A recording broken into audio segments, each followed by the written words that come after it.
Welcome to MMA Fancast. My name's Luke, and I am joined by friend of the show and pretty recent guest, pretty often guest on the show, Kenyon Troy Moore. Kenyon, welcome back to the show. Thanks for having me, Luke. I'm happy to be here. Every time I look at you, you look more and more like your namesake, your namesake, Troy from Troy. The beard is beautiful. You're looking great. It's fantastic to have you back on the show. It was announced probably today, within the last couple of days, that you've jumped on a late replacement for September 10th, and you have an upcoming title fight. And I believe this is your first amateur title fight. And so let's talk. How are you feeling? What's it like to have a title on the line? I've seen you fight in person. I've had you on the show a couple of times. It's been a pleasure. You're developing, you're building your repertoire, you're building what you can do physically.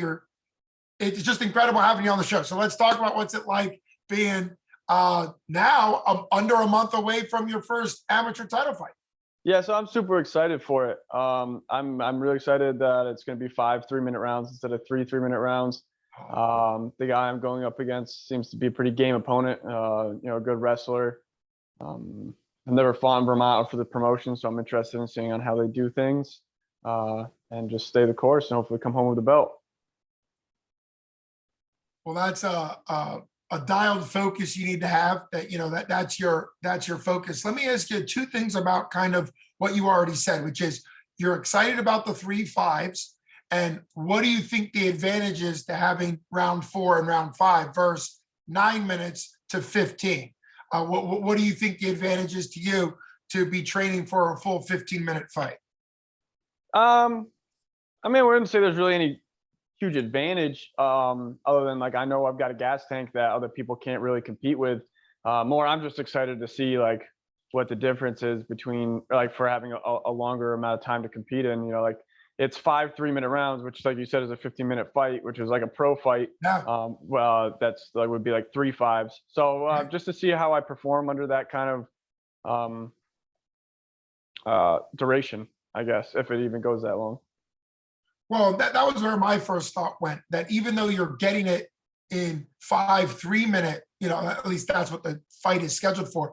The standard pro, obviously, the championship rounds and main events get bigger, 5 5s, but the standard professional fight is 3 5s. So to be at a point in your amateur career with a great record of 3-1, that one loss, split decision loss, that I got to witness was a back and forth fight, and also had some limitations that you're not a fan of as far as some of the Pennsylvania rules. To your knowledge, what are the Vermont rules? We've talked about rule sets before. And for anybody that doesn't quite know, amateur rule sets are different state by state, and also by your experience level state by state. So there's a lot going on. Pro rule sets, they do change a little bit. Some states allow foot stomps and 2 fingers down versus an arm and some other things. But generally speaking, pro rules are much more clear. So what do you know of the rules, particularly fighting for an amateur belt? What are the rules set under Vermont? They're pretty well. They're a lot like Massachusetts, anyways. Where ground and pound to the head is allowed, head kicks are allowed. There's no elbows at all. There's no knees to the head, but you can knee to the body.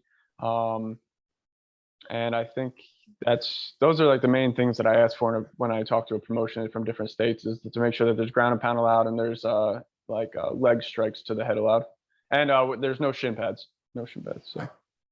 Well, yeah, those are probably the big 3 then, when you think about it. Obviously, a knee to the head, particularly standing in Muay Thai, is a devastating strike. We've seen what MVP did to Cyborg. At the same time, a kick to the head is almost at that pro level. A kick to the head is legal in pro, and the fact that they allow all kicks to the head is definitely a step up. And then you've mentioned before that ground and pound is something that you really just have to have in your style, in your fights. And so I'm glad your record of 3-1 now is at a point where you're always going to be fighting advanced amateurs or better going forward. Yep. Now, you mentioned your opponent's game, which is great.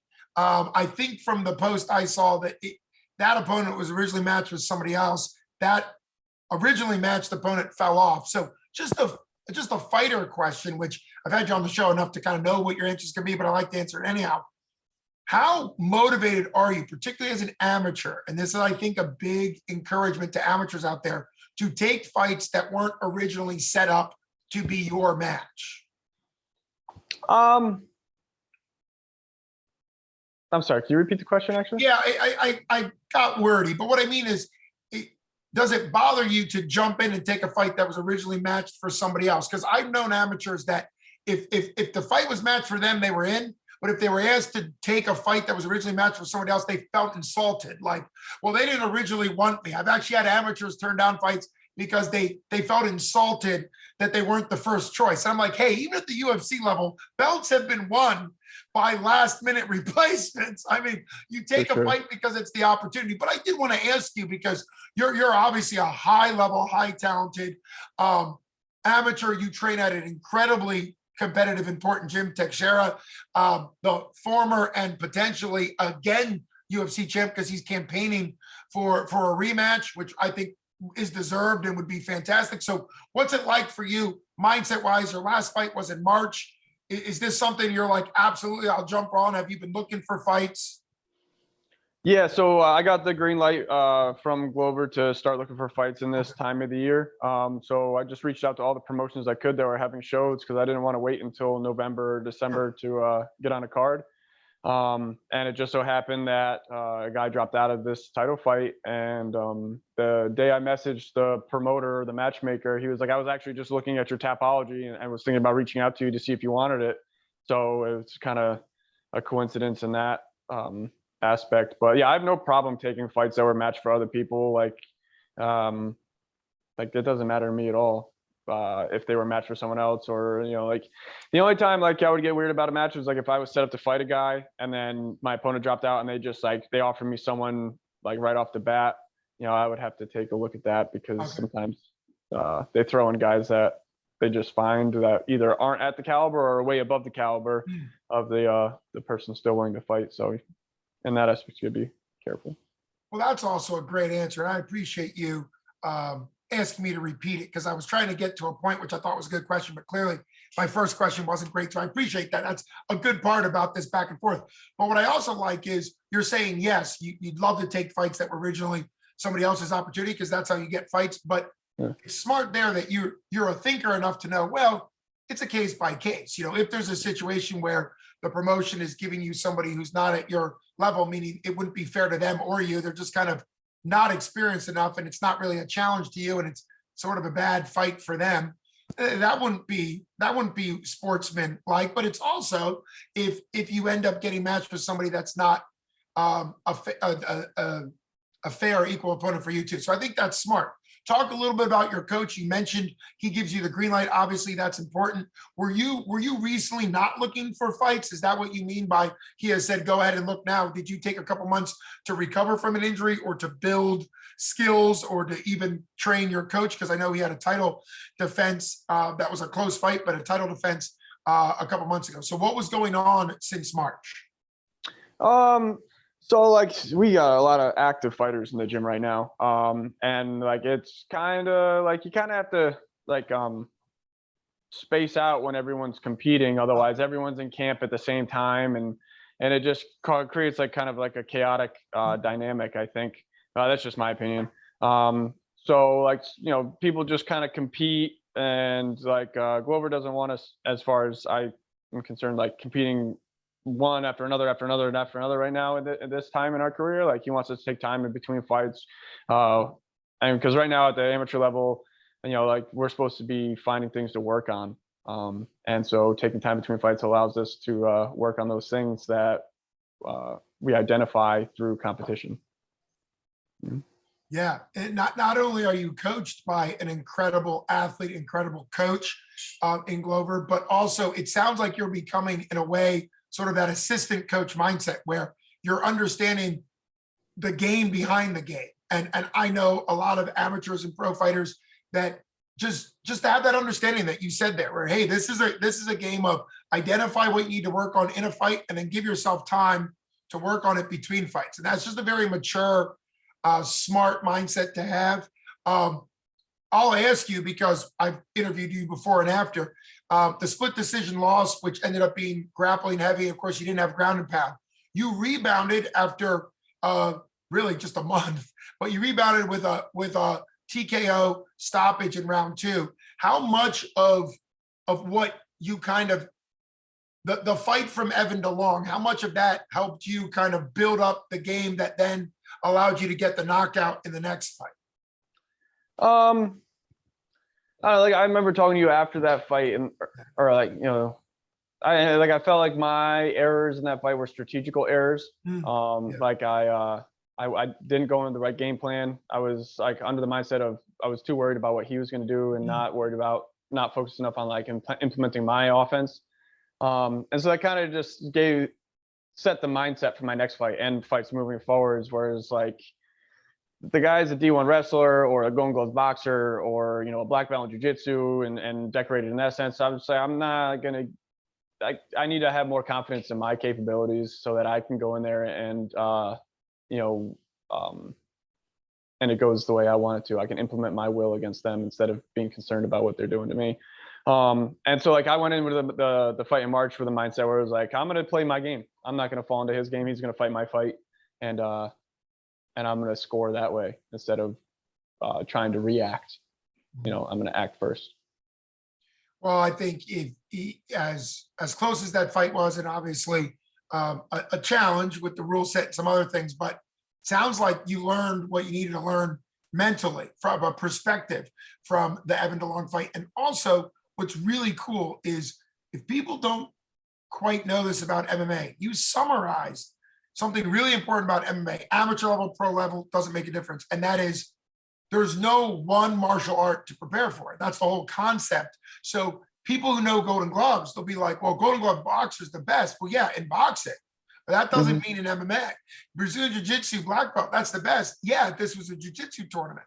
And you mentioned one more, and I'm blanking on the other example you gave me. D1 wrestler. D1 wrestler, of course, because you experienced that already. We saw that one. And in many ways, those are just good to check off the list that as an MMA fighter, you or anybody watching this that's interested in MMA, some people come from those high level backgrounds. Well, great. That means you've got to round out the other things, because if you're a Golden Glove boxer, everybody's going to be trying to take you down. If you're a D1 wrestler, everyone's going to try to strike with you. So I think if you come from a very high level background, Brazilian Jiu-Jitsu, same thing. Everybody's going to punch you in the face. There's that old expression, a black belt becomes a white belt if you hit him in the face enough, Exactly, yeah. Sort of your mindset, right? Like, yeah, for sure. For sure.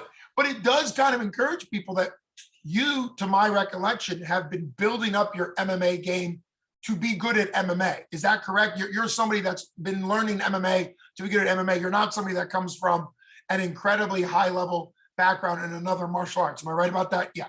Exactly. Yeah. And I think that mindset is what we're seeing more and more. There's still incredible. Bo Nickel is about ready to fight a second time, Dana White Contender Series. But even he, as an incredible wrestling talent, this isn't the 90s, late 90s, where if you're an incredible wrestling or boxing, whatever, you could just kind of ride that. This is 25, 30 years in MMA where everybody is training for every discipline.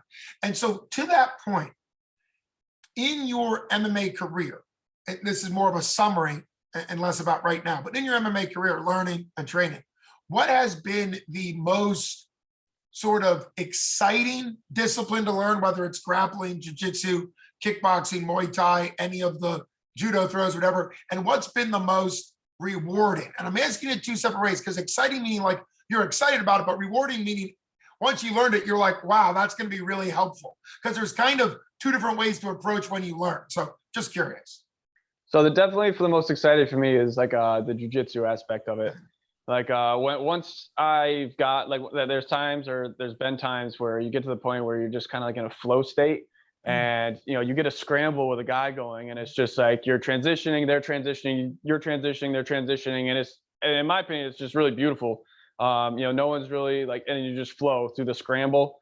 And then you may pause and hold a position for a while and then initiate another scramble, and it's just a really good back and forth.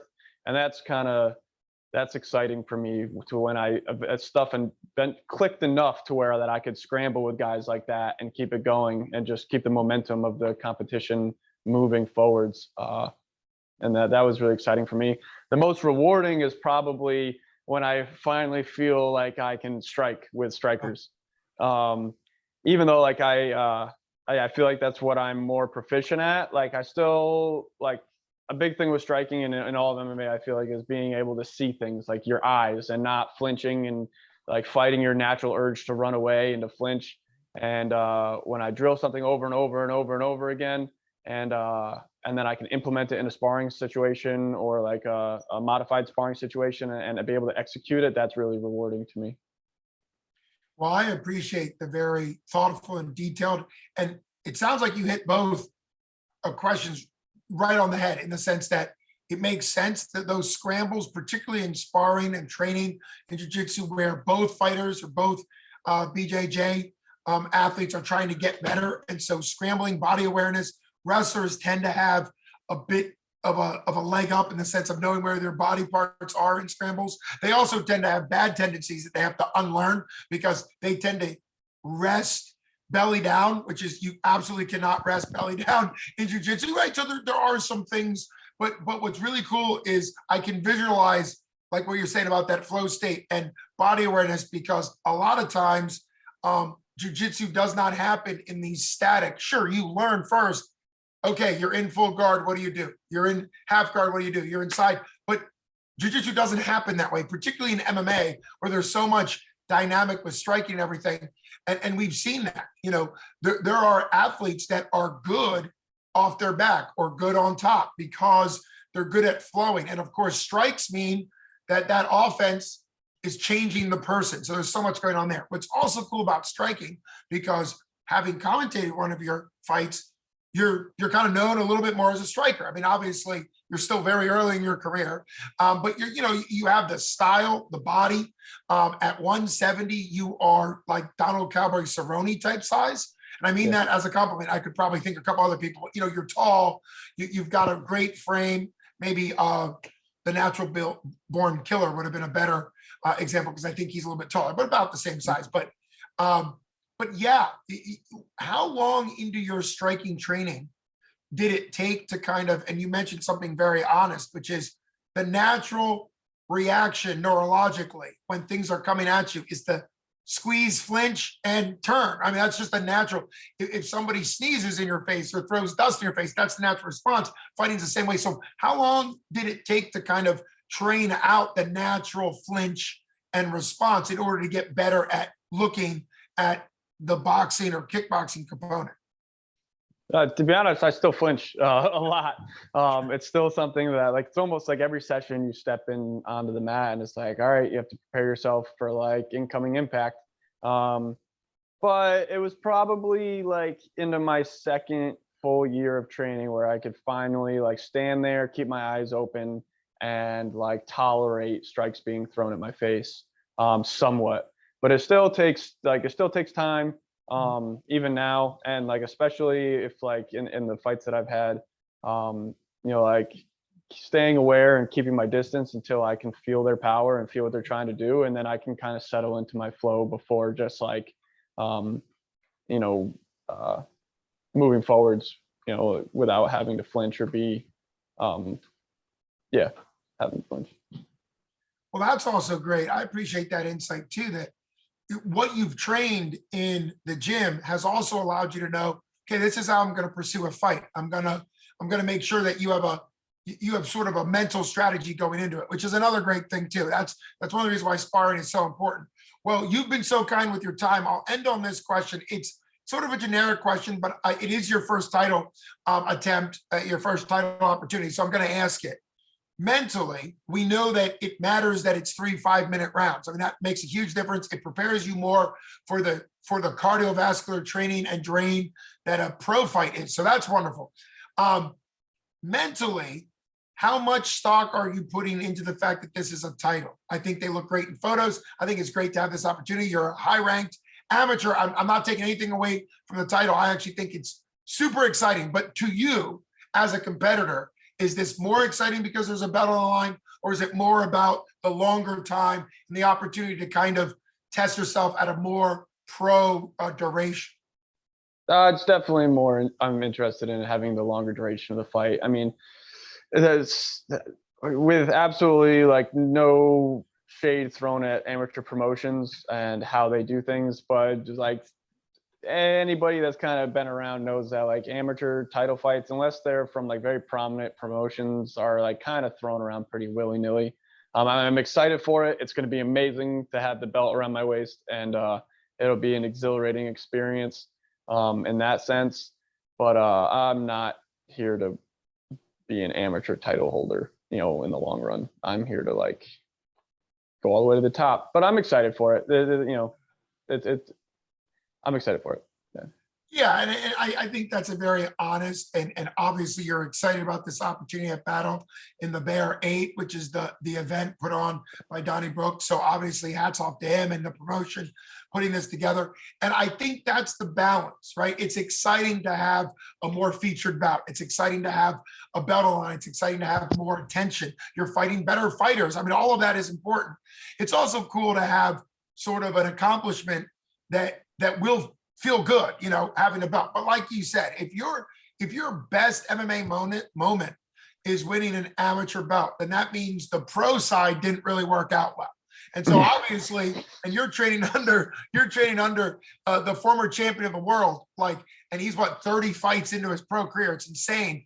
Early 40s, still at the top of his game. And so I think training with Glover's got to give you that mindset that there's going to be levels in your pro game too. I mean, I'm sure Glover's excited that he won his 5th fight, but it's way more important that what he did in his 20th fight, right? As great as your 5th pro fight is, and you got to learn and grow and develop, your 25th pro fight is probably more important. So there's just levels to everything. So I think that's a very reasonable response. And like you said, you're thrilled to have this opportunity. The event in Vermont is a great promotion. Hats off to them. It's super exciting. That's September 10th. For anybody who wants to support in person, I know you can get tickets from Troy. And also, I'm sure there's an online component too. So you can also get tickets. You said on Facebook, this event is selling so well. It's probably general admission only at this point. Still a great opportunity for fans to support you. So for sure. That's great. Do you have sponsor list you want to cover now, or just any thank yous or gratitudes that you want to do? Because as you grow, your list of people that are helping you and supporting you and training you also grows. So yeah, just thank you to the whole team at the Share MMA Fitness, my family and friends for coming out to support me in my fights, buy my t-shirts, Donnie Brook Promotions for having me out for this fight, and thanks for the MMA Fancast for having this interview. I appreciate you, Luke. Well, I appreciate you, and hats off to all those people you thanked. That's obviously a great list. Means a lot to you. It means a lot to me that you keep coming on and that I can follow your journey. You give great insight. It's exciting to see you take those fights and step up. So I can't wait to have you back on as the champ. And so best skills to you. Thanks so much for taking time out. You're under a month away, so can't wait to see what happens September 10th at Battle in the Barre 8. Thanks so much. Thanks, Luke. Take care. You got it.